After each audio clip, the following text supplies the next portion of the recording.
At 65 years old, adults are twice as likely to be killed or injured by fire. That risk grows with age, doubling by 85. Fire is not the only hazard that threatens our older citizens. Falls lead the cause of death for unintentional injury in the home. 30% of people aged 65 and older are involved in falls each year. This leads to injuries, loss of mobility, and sometimes even death. Reduced mobility hampers movement and may result in failure to escape a fire. Because fire spreads rapidly in the home, sometimes only seconds are left to escape. By giving you the tools and tips to prevent these two issues, we can help you age in place safely. This is Remembering When.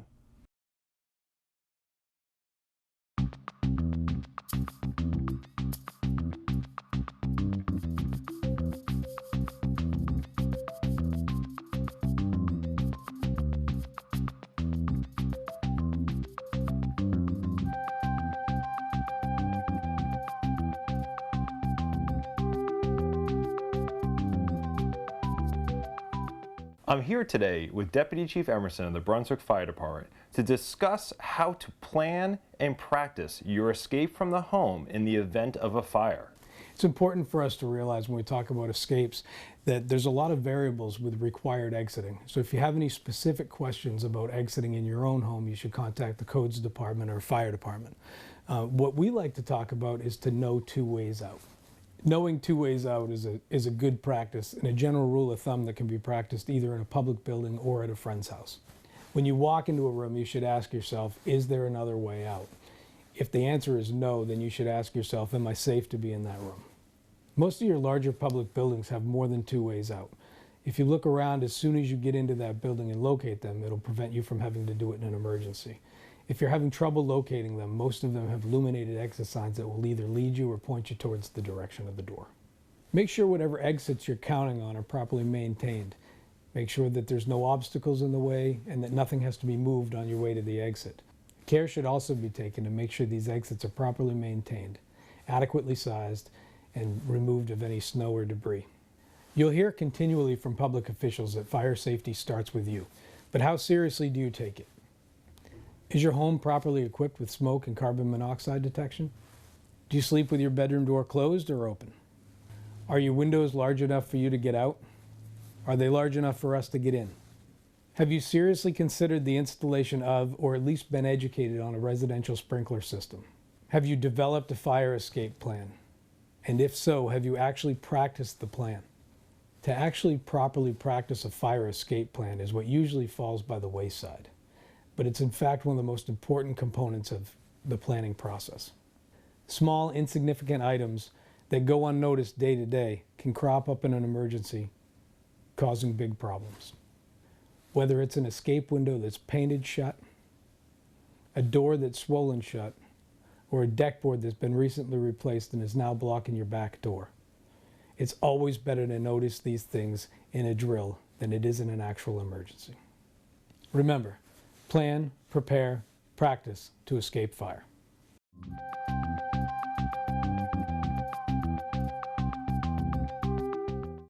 You can now contact dispatch centers in the state of Maine by dialing 911 in the text feature of your phone. But do you know when you should be using that? While calling 911 is still the better option in the event of an emergency, texting 911 is now available in the event that making a voice call is not safe.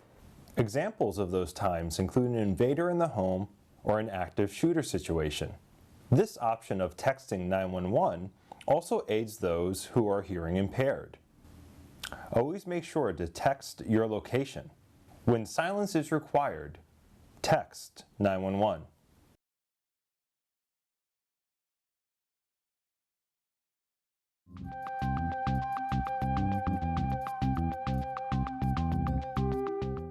Arranging the home to be safer to prevent falls will help maintain mobility as people age. Falls contribute to injuries, causing further complication to mobility, and can even lead to death. Ensure indoor floor surfaces are safe. Only use floor rugs that have non-slip rubber backing. Smooth out wrinkles in carpeting and secure seams. Outside the home is unpredictable.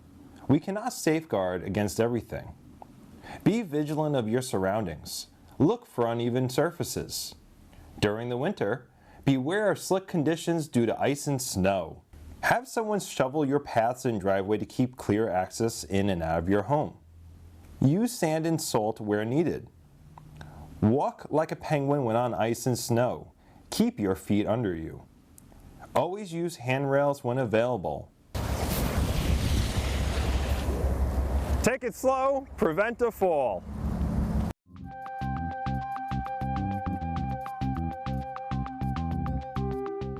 Wi-Fi is a convenient tool. It seems that it is everywhere.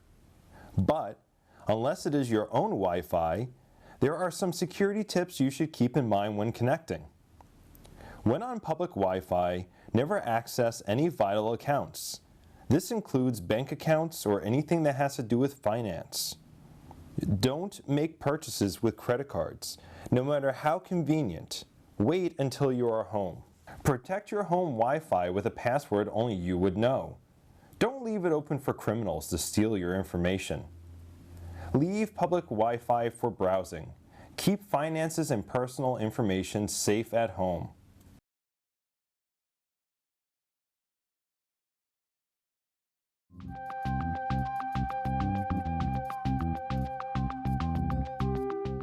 We're here today with Jim Graves, head of Maine Fire Service Institute, to talk about fires that change the world. So, Jim, what fire are we going to talk about today? Today we're going to talk about the Beverly Hills Supper Club fire that took place on May 28, 1977 in Southgate, Kentucky. So, describe a little bit Southgate, Kentucky for me. Okay, Southgate, Kentucky is just on the outside. It's a suburb of Cincinnati, Ohio. It's about 2.5 miles from the city, just over the river. Southgate is a smaller community, of course, sprawling, a lot of countryside, residential. But there was this wonderful nightclub there that started in the early 50s, as I understand it, and in the 70s kind of expanded, and they added on to the building itself, and it became a premier spot for entertainers out of Nashville and Hollywood, singing and bands and whatnot. It was a venue for huge weddings. A lot of people went there for their wedding. There was actually a wedding the day of the fire, which is kind of part of the whole incident. So. Okay, so what decade are we talking about? So this is the late 70s. Jimmy Carter's the president. The country's in a little bit of a recession at that present time. Carter had been in office for about a year. There's a lot of stuff going on in the Middle East. There's a lot of stuff going on with the Cold War at this period of time in 1977, so relatively peaceful, except for in the Middle East. There was a time of a lot of strain. The oil embargo and whatnot was looming, so there was a lot of people who were looking for a place to just relieve some everyday stress and strain, and this was an option for a lot of people to go to. This particular night, the night of May 28, 1977, Memorial Day weekend, the singer John Davison was there, and of course John Davison, being an entertainer from Hollywood, drew a big crowd. And the building was very large and sprawling and had been added onto a lot, which made it quite difficult for exiting, and a lot of corridors and additions and whatnot.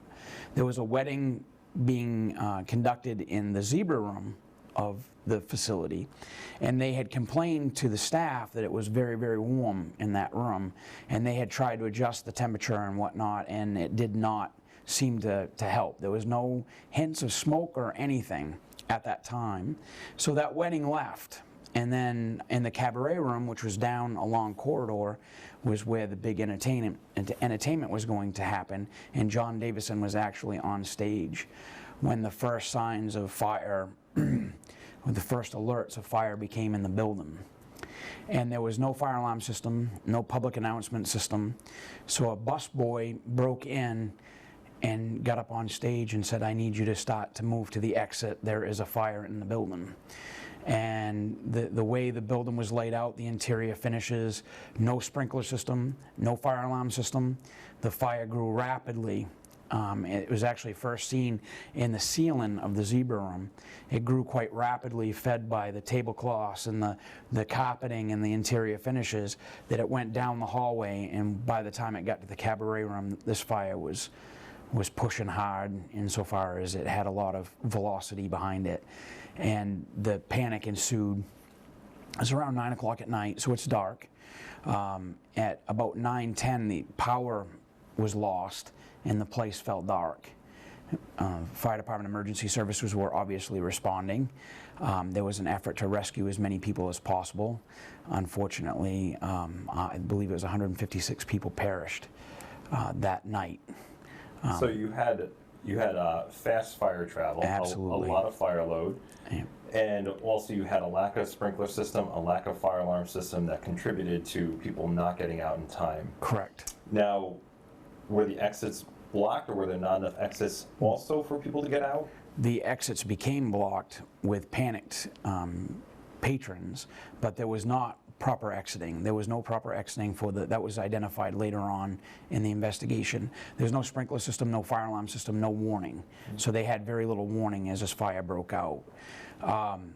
As I understand it, from reading about the fire itself, once it came into the cabaret room, it pushed in a lot of smoke and heat before the fire actually got there, and there was no fire doors to hold it back. So people started to panic, and they started to run in every different way.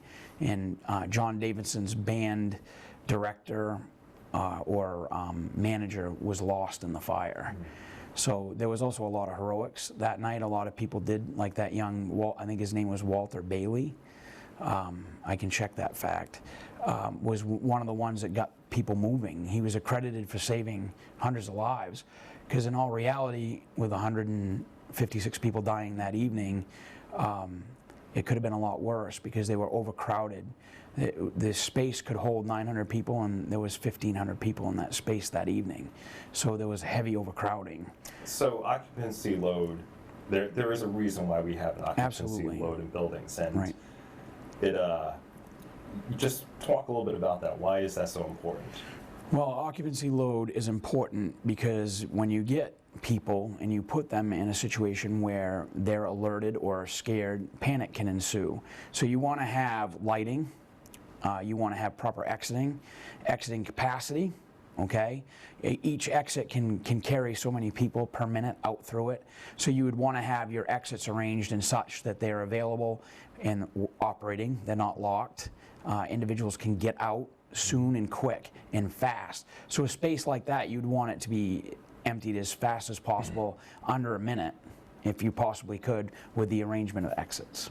And that's why it's important also for you, when you're inside a building, to know where all your exits are. Yeah, as a matter of fact, I was talking with folks before we filmed this, that after this fire, as a young boy, I was always worried when we went out to different places to make sure there was exits. And I talked to my parents about it at a very early age, that we need to set near an exit because back in the 70s there was candles on tables, there was no sprinklers in a lot of the occupancies, because the codes did change over time. So absolutely. So something like this, even though you weren't directly impacted by it in the community, it still left somewhat of an impression upon you. Absolutely. I mean, all these fires that took place when I was a kid are the reason why I became first a volunteer firefighter, and then a career firefighter, and then worked in the fire marshal's office. And then fire training is big for me, because I've always felt like we need to be prepared to handle any incident that comes up, and that's why your training is so important. So Jim, what was the result of the fire? What came from this fire? When the fire was totally out, which they didn't completely get it out until the next day, the firefighters worked through the night. They were pulled out of the building at 11:30 due to concerns that the roof would collapse. So firefighting efforts ended at around 11:30 at night, and the building continued to smolder for a day or so after. And then they started to understand the full impact of the fire. So I've said 156 people died. That's what died there that evening. A temporary morgue was set up on the grassy hills that surrounded the Beverly Hills Supper Club, and they later moved it to a armory where they created a temporary morgue so families could come and identify the bodies. This is very tragic. I mean, to live through something like this, I don't think the individuals that went through that night will ever forget it. So all in all, 165 people perished in that building. And there was countless, reports of heroism by people, helping pull people out and whatnot. It also resulted in the first enterprise liability suit ever. And this was a lawsuit where they went after owners, contractors, entertainers. They went after everybody they possibly could to see that the victims, the 165 people that perished, and the 200 plus that were injured with burns, some severe burns that survived, others with minor burns, cuts, abrasions, broken bones, received some type of funds out of the result of that fire. John Davison, being the noble and benevolent man that he was, did a lot of fundraisers for the victims because he was there that night. And he never wanted to speak of that night ever again. But he did do what he could to raise money for them, which was very noble. If I may, I would like to read a quote that's very powerful to me as I've been a firefighter and never wanted to have to deal with something like this. The quote is from Bruce Roth, Fort Thomas Volunteer Fire Department. And his quote is this: "When I got to the inside doors, which is about 30 feet inside the building, I saw these big double doors, and people were stacked like cordwood. They were clear up to the top. They just kept diving out on each other, trying to get out. I looked back over the pile of, it was dead people. There were dead and alive in the pile, and I went in and I just started to grab them two at a time and pull them off the stack and drag them out." And I can't imagine. I mean, you're a firefighter currently serving. Imagine being faced with something like that. These are human lives, and there's a lot of impact for something like this. So, I mean, the codes change. They always do. American society is very reactionary instead of being proactive. They're reactive, and that building should have been outfitted with a fire alarm system and a sprinkler system. It wasn't. Our life safety codes have improved. Anytime you have over 100 people with live entertainment now in the state of Maine, you have to have a sprinkler system. So we don't have those, and we don't want those tragedies to happen in our state at all. So, well, even though from tragedy, at least something good comes from it, which, like you said, are the changing codes, trying to make people's lives a little bit safer. So, I wouldn't say a silver lining, but at least there's something. At least we are moving in the right direction when it comes to fire protection and fire prevention. Yeah. Well, thank you. Thank you. Welcome back to our segment on fraud awareness. Again, I'm here today with Jane Margison from AARP and Commander Mark Waltz from the Brunswick Police Department. How are you both doing today? Just fine, thank you. Good. So what are we going to talk about today? Well, today we wanted to call this segment Opportunity Knocks, because scammers are really good at finding out, when the next opportunity is for them to try and take our hard-earned money. So right now, you may have heard that Medicare is actually issuing new cards to all Medicare beneficiaries across the United States. Why are they doing this? Well, because the old Medicare cards had a Social Security number on it with just a letter attached to it. So having your Social Security number on a Medicare card was never a good idea. And thanks to legislation from a couple of years ago, that we're now actually going to have new Medicare cards that have no Social Security number, don't even say whether you're male or female, and don't even have your signature on it, which is great. Wonderful. However, 60 million people across the United States are getting their new Medicare cards over the course of a year. It just started in June in Maine in 2018, but it's going to take basically a full year for everyone to get their new cards. So scammers, of course, are taking full opportunity, and they are now calling individuals, telling them they either have to pay to receive their new card, or that they're from Medicare, and that they, in order to receive the new card, certain information has to be verified. None of these things is true. So important to know this. If you're a Medicare beneficiary, you are going to get your new card automatically. You do not need to pay for it. It's simply going to come in the mail to you. Please dispose of your old card responsibly. Please shred it. Do not just throw it away in the trash because it still has your Social Security number on it. I know some banks that you're part of. So for instance, at my bank, if I bring in my credit card, they will take my credit card and shred it for me. That's so maybe great. that is a possibility as well, as if they would feel comfortable going into their bank and seeing if their bank does that, there would also be an opportunity to shred that card as well. And some police departments will do that as well. They have shred, you know, even just small shredders on site, and they'd be glad to shred the cards for you. AARP also offers free shredding events, at least half a dozen of them every single year. And we partner with local law enforcement and very often the sheriff's offices to host those shredding events, so you can just bring anything as much as you want to those shredding events and we'll take care of it for you for free, including our old Medicare cards. But please don't just throw them away, and be aware that the new cards are coming, but it's going to take a while with 60 million beneficiaries, and there are 300,000 beneficiaries right here in the state of Maine. And I really want to hit home on this. Cutting up a card with a pair of scissors and throwing it in your trash is not the same as shredding it. It's not. No, that's a very good point. Is the fire department okay if we burn it? No, I don't think we'd be okay with that.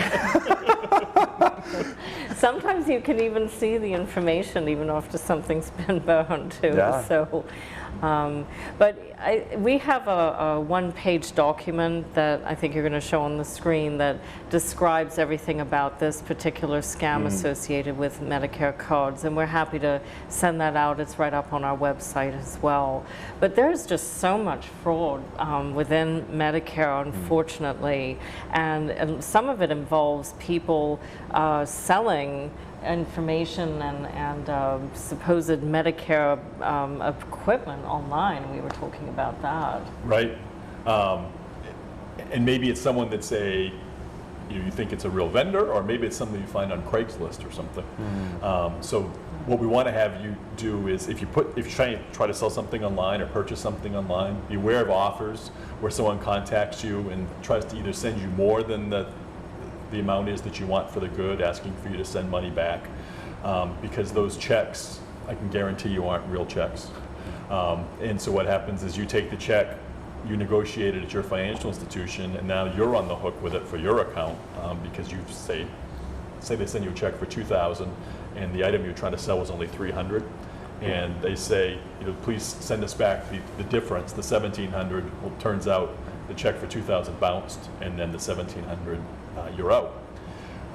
We've also had instances at the police department where we find you've gone from being a victim to maybe all of a sudden becoming an accomplice, maybe by accident, maybe not so much by an accident.